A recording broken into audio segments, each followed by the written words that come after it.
Hey everyone, welcome to another vlog of mine. So, I saw Terminator Genisys, and didn't disappoint. Now, when you go into the movie, think of it like this. If you've seen the first one and second one, and you've seen the fourth one, then that's all you need to see. Imagine that the third Terminator movie didn't exist, because that's pretty much how this fifth one is. So this is how I see it. The first two do exist. The fourth one is the third one, and the fifth one is the fourth one. Because the fifth one pretty much ends off, in my opinion, where the fourth one's ended. So if that makes any sense. When in the fourth one, when they ended, they started taking down Skynet, and that's where they begin in the fifth one. So, in my opinion, that's how it works. Now, so in my opinion, overall, great movie, 10 out of 10, must-see movie. If you love the Terminator movies, then you'll love this one, guaranteed, 100%. Your money is well worth to go to see it and pre-order this sucker, because I'm telling you right now, it is amazing. 3D effect is barely there, but when it is there, it looks pretty darn awesome. Okay, so I'm gonna start going into like spoiler type-ish stuff. So if you do not want to be spoiled and you haven't seen it yet, then please stop the video now, because I do not want to be spoiling things for you.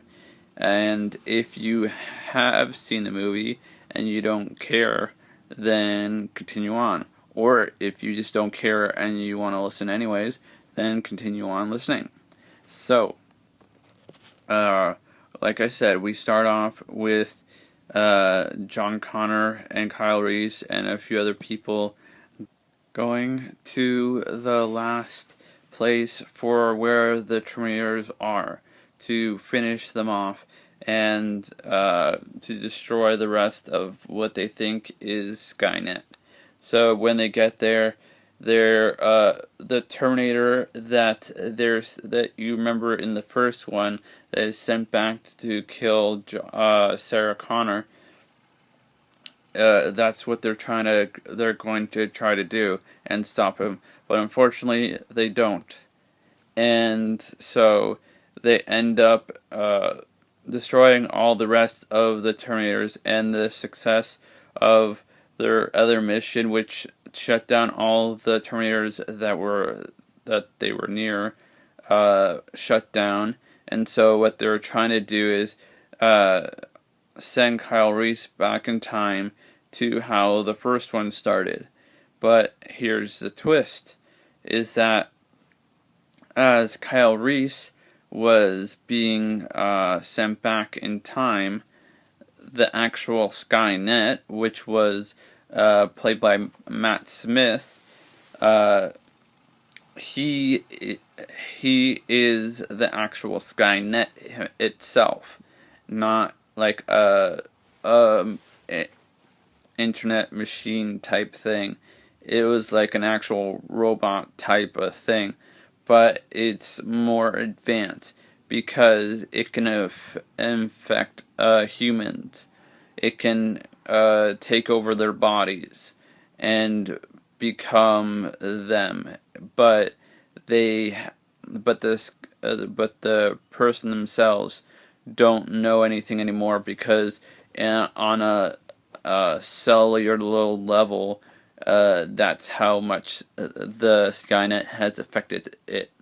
So, as Kyle Reese is being transported back in time to, I believe it's 1984, Kyle Reese ends up not being in the type of situation that he thought he was going to be in, because he thought he was going back to save Sarah Connor, where in actual fact she was already saved back when she was 9 years old by the Terminator that was sent in the second movie to save John Connor in a way. It's something like that.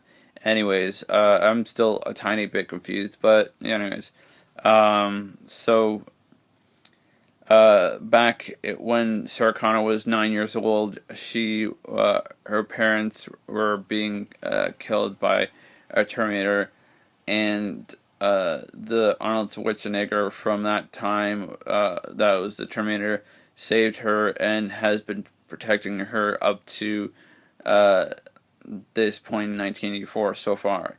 So she is already equipped to handle these types of situations and know how to defend herself and stuff. Because near the beginning of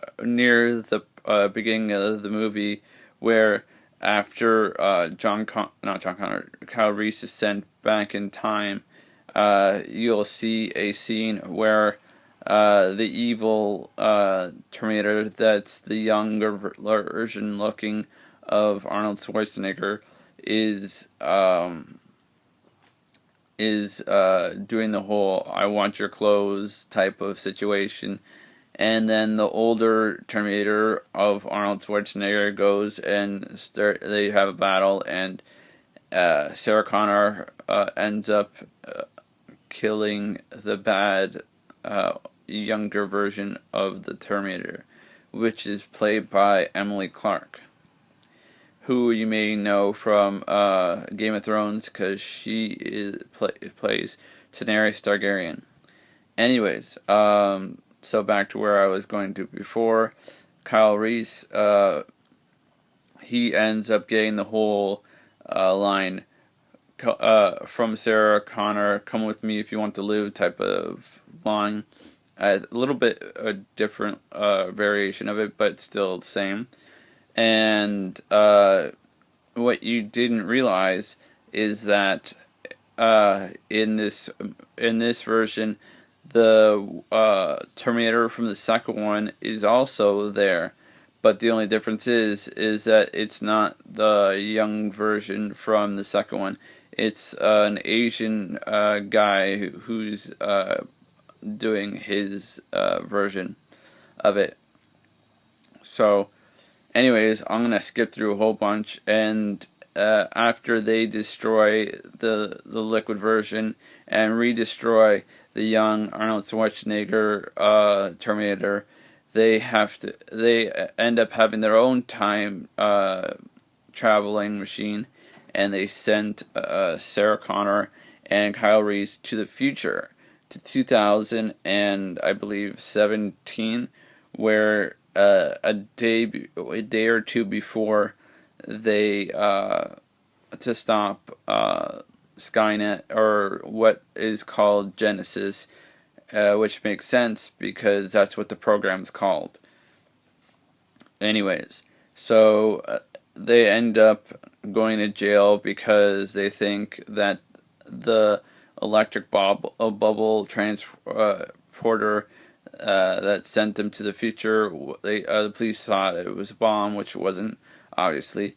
And Kyle Reese and Sarah Connor see whoever himself, John Connor. And John Connor is not really John Connor because Matt Smith, the Skynet, infected him back in the original future. And they eventually realized that because the older Arnold Schwarzenegger Terminator, he figured, he knows this because, well, he's a machine and he knows these things, and he starts shooting him.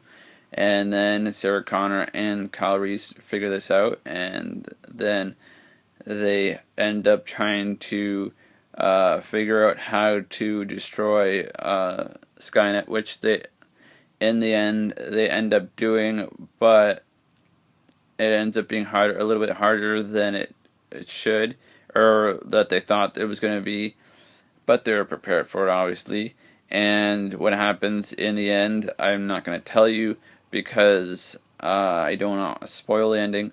The only thing I will say is the way they ended, in my opinion, it seems like this is the last Terminator movie, unless they start from the very beginning all over again and not actually do a different and they start doing a different version of the original Terminator movie, which I don't think they'll be able to get the rights for because of James Cameron. So, anyways, that's what I have to say. I know I talked really long. It's over 10 minutes, but that's how much of an amazing movie this is.